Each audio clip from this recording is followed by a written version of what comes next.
नवाज शरीफ के ख़ानदान के बाद अब नैब का फोकस शहबाज शरीफ ख़ानदान पे है और इंक्वायरीज और केसेस की भरमार में सदर मुस्लिम लीग नून की वफामती पॉलिसी कब तक चलेगी देखना होगा। चेयरमैन नैब जस्टिस रिटायर्ड जावेद इकबाल ने गुज़िश्ता रोज़ नैब लाहौर ब्यूरो के दौरे में हमजा शहबाज के इल्ज़ामात और उनके नैब तहकीकात पर असरअंदाज होने का जायज़ा लिया। नैब एलामिये के मुताबिक चेयरमैन नैब ने शहबाज शरीफ की अहलिया और दोनों साहबजादियों की तलबी के नोटिस मनसूख कर दिए हैं और चेयरमैन नैब ने नुसरत शहबाज, राबिया इमरान और जवेरिया अली को सवालनामा भिजवाने के अहकाम जारी कर दिए हैं। हमजा शहबाज कल भी नैब लाहौर में पेश हुए और उनके ख़ानदान के खिलाफ एक के बाद एक स्कैंडल सामने आ रहा है। हुकूमत शहबाज ख़ानदान पर फरार होने का इल्ज़ाम भी लगा रही है।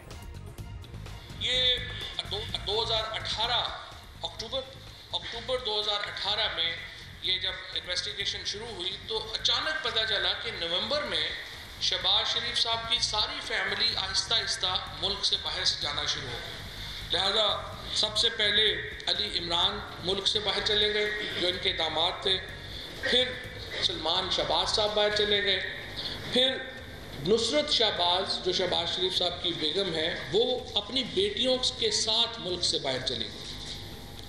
तो अचानक ये सारा मामला जो है वो शुरू हुआ। शहबाज शरीफ का खानदान तमाम इल्जामात की सख्ती से तरदीद कर रहा है। सुलेमान शहबाज ने प्रोग्राम आज शाहजेब खानजादा के साथ में वजाहत की कोशिश की। वो नाम आ रहे हैं, ना मुझसे शेयर किया गया, ना मेरी जो डिक्लेरेशन है वो एफपीआर के पास है। एफपीआर एक रेलेवेंट फोरम है या स्टेट बैंक ऑफ पाकिस्तान एक रेलेवेंट फोरम है जिनके थ्रू अपना जो है जो भी फंड्स पाकिस्तान के अंदर आते हैं या बाहर जाते हैं और जो मेरी रिपोर्टिंग है वो एफपीआर के पास है। तो वो हमसे पूछे ना ये सवाल या जो भी वो इंफॉर्मेशन हमसे शेयर करना चाहते हैं वो करें।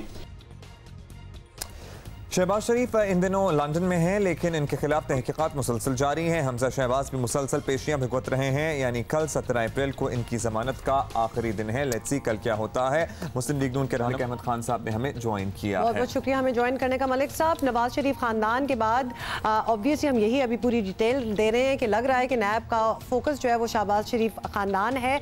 हमजा शहबाज और दीगर के खिलाफ नैब और हुकूमत की बड़ी लंबी चौड़ी चार्जशीट है और चेयरमैन नैब खुद निगरानी करेंगे। लंबी कानूनी जंग के लिए तैयार हैं क्या?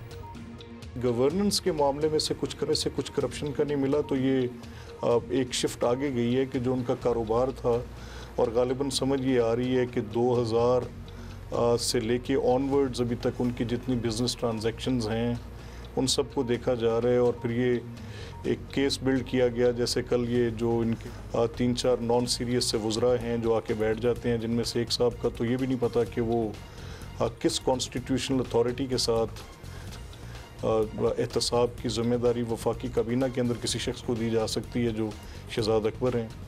और फवाद चौधरी तो बेसिकली शायद स्पोक्स पर्सन ही प्रोबेबली नैब के और जो नैब को नुकसान पहुंचा रहे हैं इनफैक्ट और शायद गालिबन जो मौक़िफ़ ये इख्तियार करते हैं। अभी 3-4 सवाल हैं कि ये जो लोग हैं, जैसे उसने कल ढूंढा कि मेरे हल्के पिंड दादन खान से किसी को पापड़ वाले का और ये इस तरह की बात जो कर रहे थे, तो ऑब्वियसली वो प्लॉजिबल आंसर्स जो होंगे देंगे। लेकिन हम ये समझ रहे हैं कि ये सारी कैंपेन जो गवर्नमेंट ये पॉलिटिकली मोटिवेटेड है।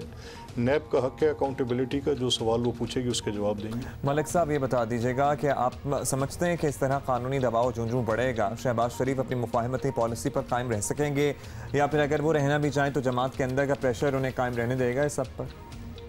ये मुकदमात जो कि पॉलिटिकली मोटिवेटेड मुकदमात हैं, इनसे ना शहबाज शरीफ और ना उनकी फैमिली दबने वाले हैं, ना ही ये इसके साथ वो कोई अगर पहले मरहले पर सुरखरू हुए हैं कि यानी जो गवर्नेंस में से करप्शन ढूंढने की कोशिश की गई नहीं निकली। मुझे याद है जब साफ़ पानी तो इतने अरब की करप्शन, आशियाना तो इतने अरब की करप्शन, वो सारी बातें हम सुनते रहे, वो अरबों की करप्शन और वो कहानियाँ। अब ये भी जो इल्ज़ाम लगा है, ठीक है, ये अगर एफएमयू ने कोई ट्रांजैक्शंस ऐसी देखी जिनको उन्होंने सस्पिशियस अकाउंट्स में लाए कि ये ट्रांजैक्शंस हैं, तो हक बनता है पूछे जाने का और सवाल का जवाब ये देने का भी हमारा हक है। तो ये भी आपने सवाल सुना है, इसका जवाब सुनने के बाद देखते हैं कि क्या सूरत होगी। मुफाहमत कौन सी इस हुकूमत के साथ, मुफाहमत कतई कोई मुफाहमत नहीं है। मुफाहमत उनकी जो शहबाज साहब की नरेटिव है, वो चाहते हैं कि all organs of the state together. वो उनके कहते हैं कि मैंने ब्रिक बाय ब्रिक इस मुल्क को संवारा है, संभाला है, सूबे को बनाया है, तो मैं इसमें इंतशार नहीं फैलाना चाहता। अगर इंतशार ना फैलाने को मुफाहमत कहते हैं तो शामत ही होगी। जी बहुत शुक्रिया आपका। मालिक अहमद खान साहब हमारे साथ मौजूद थे। हमें प्रोग्राम में और भी बहुत बातें करनी है, लेकिन एक ब्रेक लेनी है। और मेरा दिमाग जो है ना, वो बच्चों के दूध और इस सारे सिलसिले में अटका हुआ है। ये तो इतनी कम तादाद है इन बच्चों की, ये तो कोई भी मुखय्यर शख्स इनके दूध की जिम्मेदारी ले सकता है। मुझे समझ नहीं आ रहा कि गरीब आदमी कैसे लाखों रुपए का दूध एक महीने में अफोर्ड। मुझे यकीन है कि आज का शो ये देख के और इनसे बात करके definitely some changes will be made.